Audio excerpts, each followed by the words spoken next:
So, how exactly does a city start to tackle economic problems that have been around for generations? From things like housing to small business loans, cities everywhere are on the lookout for new ways to level the playing field. Today, we're going to dig into a really ambitious plan coming out of the city of Philadelphia. And that really is the central question here, isn't it?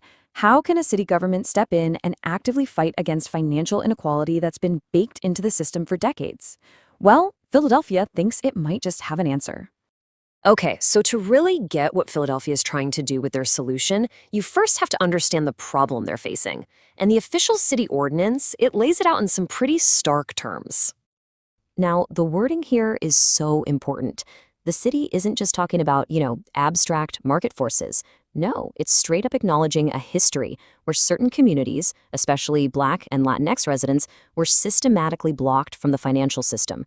And that made it almost impossible to build wealth that you can pass down through generations. And this isn't just some problem from the history books. The ordinance points to a very real issue happening right now, a persistent small business lending gap. What does that mean?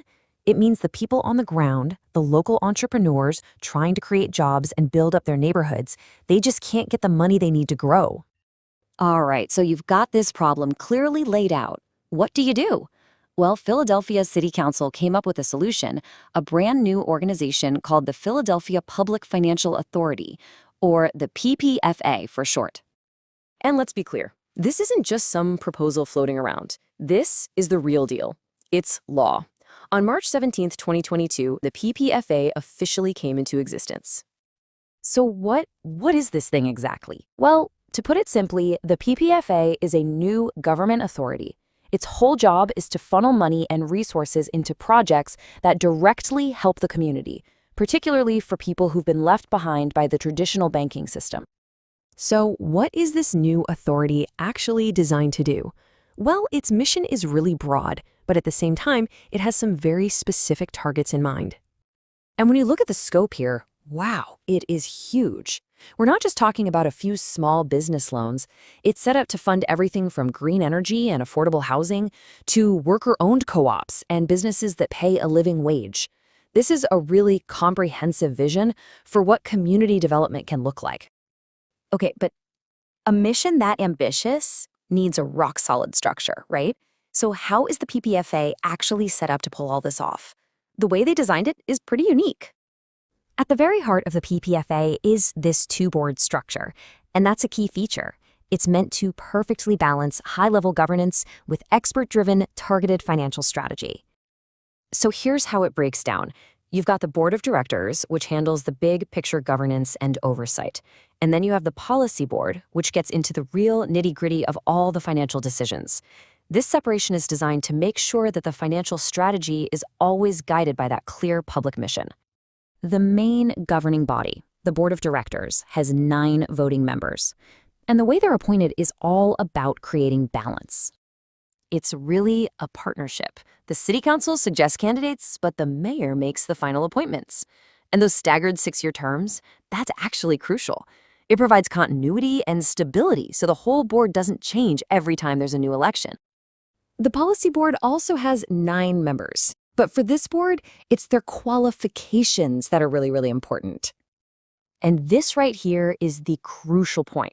This board isn't just going to be filled with a bunch of bankers. No, members have to have deep experience in things like community development, racial justice, and low-income housing.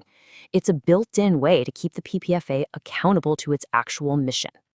Now, of course, anytime you create a new public group with the power to manage a lot of money, accountability is, well, it's everything. And the city ordinance was written with several safeguards built right in from the start. So transparency is literally baked into the model. The PPFA has to hold public meetings. It has to make all of its reports available to anyone, and it has to go through multiple audits. And on top of all that, everyone involved has to follow the city's strict ethics code. Okay, so let's zoom out for a second. What's the ultimate vision for this new authority? It's not just about funding a project here and a project there. It's about making a long-term shift in the city's entire economic landscape. And believe me, this is a long-term play. The PPFA can exist for up to 50 years. 50! This is not a short-term fix. This is a generational strategy. And here it is, the biggest ambition of all, The ordinance says a primary goal is to help set up a public bank for Philadelphia. Just think about that for a second. A bank that's owned by the public, with a mission to serve the public interest, not just private profit. That is a game-changing idea. Which, brings us right back to our big question. The Philadelphia Public Financial Authority is a bold, it's complex, and it's a really innovative new tool. But the ultimate test, the real question, is whether an institution like this can truly start to level an economic playing field that's been tilted for centuries. And honestly, only time will tell.